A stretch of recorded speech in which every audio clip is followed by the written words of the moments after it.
Welcome back my students. आज हमारी general science के चैप्टर 1 की क्लास 2 है। ठीक है, हमने पिछली क्लास में साइंस का इंट्रोडक्शन पढ़ा था और हिस्ट्री पढ़ी थी।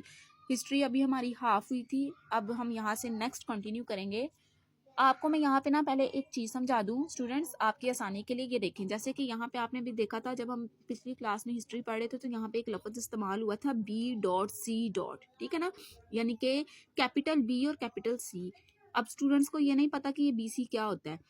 इसका मतलब होता है, ये जो बी होता है ना, इसका मतलब होता है बिफोर, और ये जो सी है इसका मतलब है क्राइस्ट, यानी कि हजरत ईसा की पैदाइश की बात हो रही है। हजरत ईसा की पैदाइश से पहले, बिफोर 500 BC का मतलब है हजरत ईसा की पैदाइश से 500 साल पहले। ठीक है, अब ये देखें, मैंने यहाँ पे लिखा है आपकी आसानी के लिए, BC stands for before Christ, यानी कि मसीह पैदाइश से पहले, यानी हजरत ईसा की पैदाइश से पहले, उनकी वलादत से पहले का जो जमाना था ना, उसको कहते हैं BC।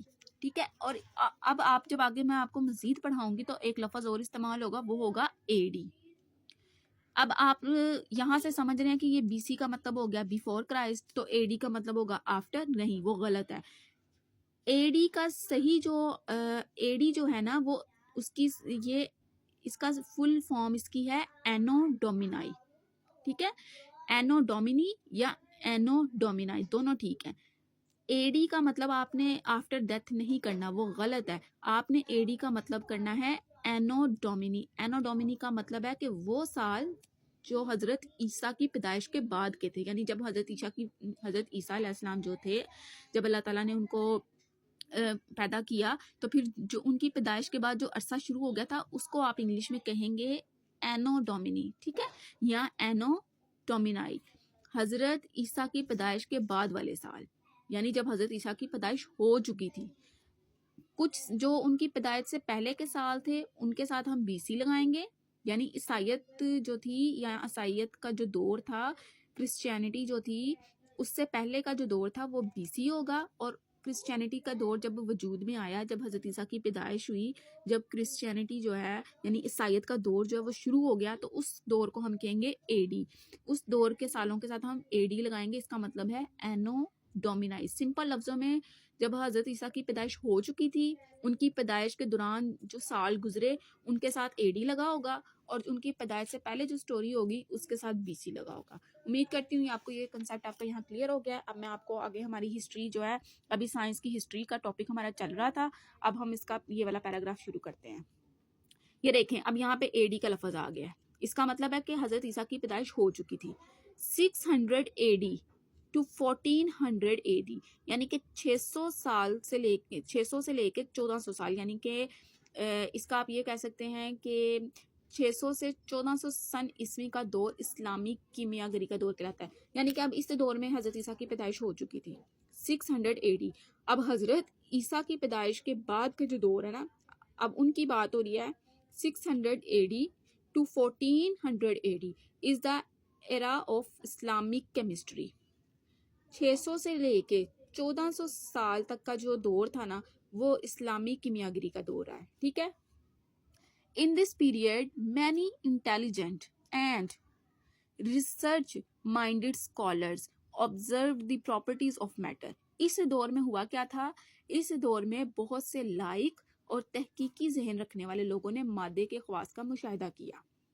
They carried on new experiments and discovered elements like arsenic. इसको आर्सेनिक पढ़ना है। ठीक है, अब जो उन्होंने एक एलिमेंट डिस्कवर किया था ना, ये उसका नाम है आर्सेनिक। आप इसका तर्जुमा कर सकते हैं कि नए तजुर्बात किए गए और नए एलिमेंट्स, मसलन आर्सेनिक दरियाफ्त हुआ। अब ये सब कब हुआ था, हजरत ईसा की पैदाइश के बाद, यानी उस वक्त अब केमिस्ट्री जो है, केमिकल्स की दुनिया, यानी कि उसका आगाज हो चुका था। साइंस जो है काफ़ी आगे, थोड़ा साइंस का जो है वो काफ़ी तरक्की हो चुकी थी। तो एक एलिमेंट फिर दरियाफ्त किया गया, कुछ तहकीककारों ने और कुछ रिसर्चर्स ने, ठीक है ना, जिनके पास काफ़ी नॉलेज था, उन्होंने एक एलिमेंट दरियाफ्त किया जिसका नाम था आर्सेनिक। ठीक है, बिसाइड्स, इसका मतलब होता है के अलावा, बिसाइड्स दिस, इसके अलावा क्या हुआ, A number of compounds were made, कुछ कंपाउंड्स भी बनाए गए। एलिमेंट्स की भी दरियाफ्त हुई और फिर कुछ कंपाउंड्स जो है खासी तादाद में बनाए गए। इसके कंपाउंड्स की खासी बड़ी तादाद बनाई गई। ठीक हो गया। नेक्स्ट आप यहाँ पे हैं, experimental tools like retort were made for distillation. The period of alchemy was no doubt the period of Muslim scientists. They presented chemistry as experimental science for the first time. Many experiments were performed in this period and many new chemical reactions were discovered. अब वो कहता है कि नए तजुर्बात किए गए, नए elements बनाए गए। मसलन अब जो एलिमेंट उन्होंने दरियाफ्त किया उसका नाम था आर्सेनिक, ये मैं आपको बता चुकी हूँ। इसके कंपाउंड्स की खासी बड़ी तादाद बनाई गई और बहुत से तजुर्बाती आलाते अमल कशीद मसलन रिटॉर्ट वगैरह बनाए गए। ठीक हो गया।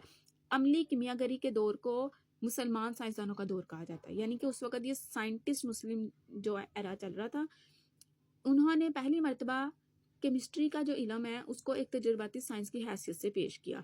इस दौर में अनगिनत, यानी कि जिसको जो गिना ना जा सके, यानी काफ़ी मिकदार में उन्होंने तजुर्बात किए और बहुत से केमिकल जो हैं कीमियाई अवामिल जो थे वो डिस्कवर किए, दरियाफ्त किए। उम्मीद करती हूँ कि आपको यहाँ तक समझ आ गई होगी। ठीक है, आपको इस पूरे पॉइंट में जो लास्ट पे, अभी तो मैं आपको रीडिंग करवा रही हूँ, बाद में बताऊंगी कि आपने क्या छोड़ना और क्या करना है, लेकिन यहाँ पे ये जो टर्म यूज हुई है एडी और ऊपर बीसी, इसका मतलब मैंने आपको समझा दिया है। ठीक है, अब नेक्स्ट चलते हैं। अभी हमारी हिस्ट्री ऑफ साइंस चल रहा है टॉपिक। इन 13th सेंचुरी, सेंचुरी कहते हैं सदी को, Muslims brought a complete change in the field of chemistry and they dominated for about 7 centuries until Genghis Khan and Hulagu Khan destroyed the Islamic world. 13वीं सदी में Genghis Khan और Hulagu Khan के हाथों आलम इस्लाम पर आने वाली तबाही के नतीजे में मुसलमान जो पिछली 7 सदियों तक अहले इल्म और दानिश के इमामों पेशवा थे, पीछे हटने लगे। Gradually, the Western scientists who got knowledge from Muslim universities took over the task of developing science from the Muslims. They introduced these scientific approaches in Europe, which are still practiced. इनकी जगह मगरिब के उन साइंसदानों ने ले ली जिन्होंने मुसलमानों को कायम करदा यूनिवर्सिटियों से फैज़ हासिल किया, यानी कि जो यूनिवर्सिटियां मुसलमानों ने बनाई हुई थी उनसे उन्होंने काफ़ी फ़ायदा लिया। उन्होंने इस साइंसी रवायात को यूरोप में फ़रोग दिया जो आज तक कायम है। Modern age scientists are Galileo, मैं जूम करती हूँ नाम ताकि आपको नज़र आ जाए।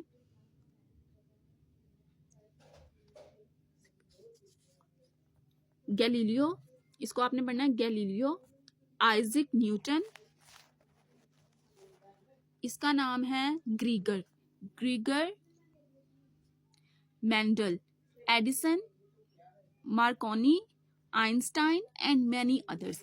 ये जो नाम है ना स्टूडेंट्स, ये साइंसदानों के नाम हैं जो जिन्होंने जो मुसलमानों की बनाई हुई यूनिवर्सिटीज़ थी उनसे काफ़ी फ़ायदा हासिल किया था। ठीक है, अब ये जदीद दौर के साइंसदान थे, मॉडर्न एज साइंटिस्ट। क्या नाम है इनके? दौरे जदीद के साइंसदानों में कौन कौन है? गैलीलियो, आइजैक न्यूटन, ग्रीगर मेंडल इसका पूरा नाम है। फिर आ जाता है एडिसन, फिर आ जाता है मार्कोनी, आइंस्टाइन और बाकी दीगर जितने भी थे। ये होगी यहाँ पे हमारा जो हिस्ट्री ऑफ साइंस है उसका टॉपिक ख़त्म हो गया है।